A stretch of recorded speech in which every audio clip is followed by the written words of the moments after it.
Okay, Bent, let's start talking about your mob, Arsenal. What's going on with Arsenal, mate? Flying, aren't they? They're absolutely flying. Yep. Is it Rashford, is it? Sorry. I'm new at this game. Oh, it is Rashford. I did look First, back though, to it's Rashford. Marcus Rashford. Is he back to his best? So I've looked at the top there, yes, of course. We'll talk about Gilness in a second. Okay, let's talk about Rashford. Last night, brilliant individual goal. Picked the ball up in his own half. Yeah. Danced through what was a pretty pathetic effort from Burnley defensively. It was, but you know what? I was impressed with nice Burnley. Goal, though. Listen, great goal. I thought Burnley were very good. Guys at Old Trafford, I thought they were really good. But yeah, that goal from Marcus Rashford kind of tells me that he's getting back to his best. I mean, Marcus Rashford last season would have carried the ball a little bit, either tried an outlandish diagonal pass or he'd have gone backwards. The fact that he's got his confidence, maybe he's taken his form from the World Cup into this game, he just drove and he got to a point where his only option was to shoot, and it was a really good finish. But seeing him back, seeing him smiling, happy, I think that's probably the biggest thing, because there were times even last season he'd score a goal and you think, oh, he didn't look like himself. No. But now he looks like he's getting back to the best that we know. So they've triggered the extension, United, right? Yeah. So he's now got 18 months left on a contract. So they've triggered that, the extension. They've taken control of that. I just wonder where Rashford sees himself right now, because look, over what we've been through, everyone's been for the last 3 years.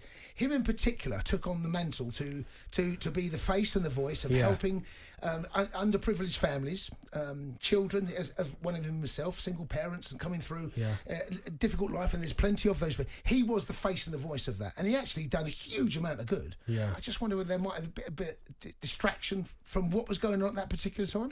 I think there would have been some, because I mean, I've never been in that position where I've took on basically effectively the government, and that must have taken a toll. I mean, he was young. There was a lot of responsibility put on his shoulders. Even expectation of him on the pitch has been massive. So maybe it did weigh him down a little bit. But finally now, and what he did for the kids there was magnificent. He deserves everything. Every accolade he got for what he did there, he deserves it. Agreed. But when you look at him now, Marcus Rashford, he looks like he's getting back to that 1920 Rashford where he scored 17 goals. He was electric, getting in behind, using his pace, finishing, scoring goals. He looks like he's got that confidence back of that season. So it's good to see. It's obviously benefited him doing well at the start of the season, getting in the World Cup squad, having a good World Cup, taking it after the World Cup into the game against Burnley. Hopefully it can continue for him. So here's how I see Rashford. So clearly, you're absolutely right what you mentioned there, but I think Rashford falls into the category where a number of Man United players have fallen into, and I put Maguire in that, Sancho in that, Wan-Bissaka in that, where they have been absolutely mismanaged and miscoached. Mm-hmm. And the decision-making at the very top, to give Ole Gunnar Solskjaer that job at that particular time, to give him the permanent job, to bring through young players, I think he has suffered, and Sancho, and Wan-Bissaka, and a number of players have actually suffered, and I think he may well be in that category. Now, he's got a manager that clearly, you can see there's a vision. They're coached. Ralph Rangnick, he weren't coaching them. No. They were an absolute shambles. Well, now you look at Erik ten Hag, and he's definitely somebody I look at and think, yep, he's a coach, he's a good manager. He's obviously got a philosophy coming from Ajax, the way that he wants to play. Absolutely. But Ole Gunnar Solskjaer almost fell into it because I think a lot of people they needed a feel-good factor after Jose. They needed that. Ole came in, done a fantastic job, and then I thought himself personally might have gone, do you know what? I've done my bit.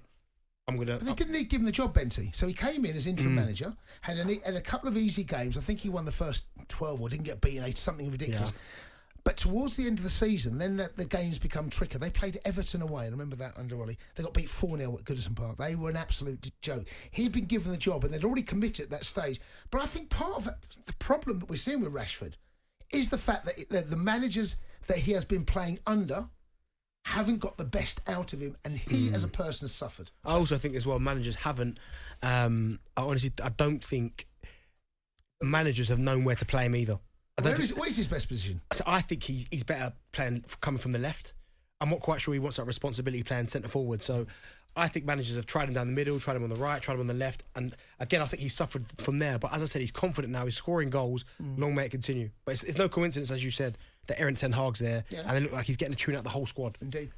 Okay, love to hear from you guys. 03717 223344. Marcus Rashford, what next for him? And should he see his contract out, maybe move away from United? There's been plenty of talk about PSG coming in, a number of clubs across Europe that are interested. Big stage of his career over the next 18 months. 03717 223344. talkSPORT Drive with Andy Goldstein. Monday to Friday afternoon from 4 on AM, on DAB, via the talkSPORT app and on your smart speaker. talkSPORT.